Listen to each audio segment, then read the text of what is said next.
This is my studio. I live and work in Southwest Colorado, and I'm surrounded by fields and my garden and the mountains off to the west.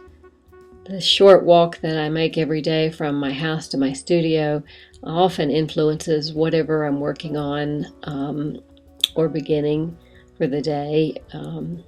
I found that particularly true this past fall. It was exceptionally beautiful, and it really influenced my work in a lot of dramatic ways.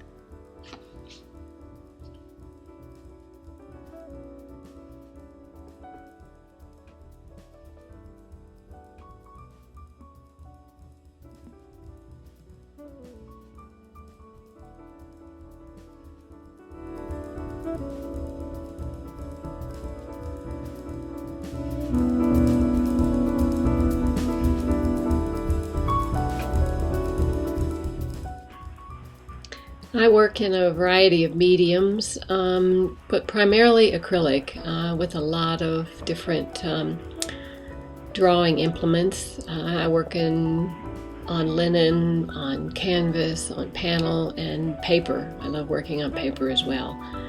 And I work primarily in acrylic paints these days, although I incorporate a lot of other mixed mediums with that. And I also work intuitively, which is to say that I don't have sketches or preconceived notion in my head. I just start making marks and start laying down paint and see where it takes me. I often begin my paintings by making line and mark on the surface. It's my favorite part of the process. It's free and full of potential and possibility, and it's not yet weighted down by the decision making that enters into it later on. At this point, there's just nothing to lose, and I love the imperfect state of the work. I work back and forth into the piece with different drawing materials, and then sort of develop the line work with gel mediums and pushing it around on the surface till I get some interesting marks, and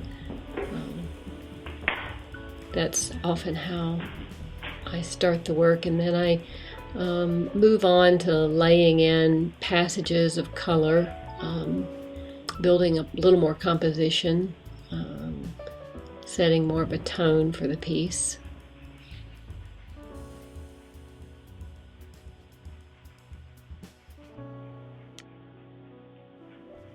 Painting for me is a very humbling experience. It has the highest highs and the lowest lows, often in the span of 5 minutes time. And it's very physical. I'll sometimes look up and find that hours have gone by in a blink of an eye. So people always roll their eyes at me when I tell them how much hard work it is or how exhausting it can be, but it demands a lot of you physically and emotionally.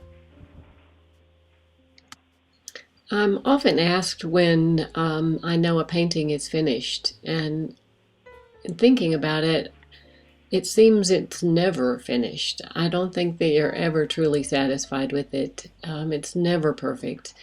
And at best, you let it go, and just so you can get on to the next one.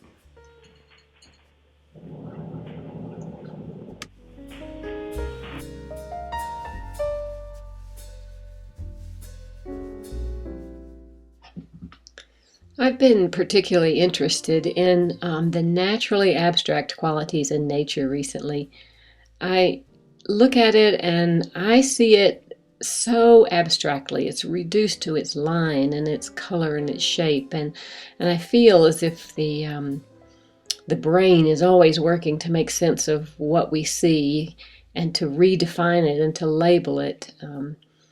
I think my desire is to create paintings that contain the qualities in nature, the distilled light, the intense color, the scratching, rustling, blowing sounds, the constant movement.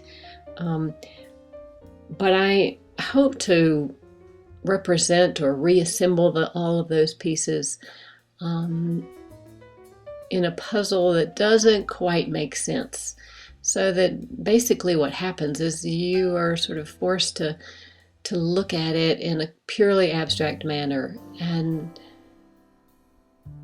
you no longer feel like you have to know exactly what it is, that you know intrinsically or internally what it is, and you can just appreciate the visual qualities for all their beauty.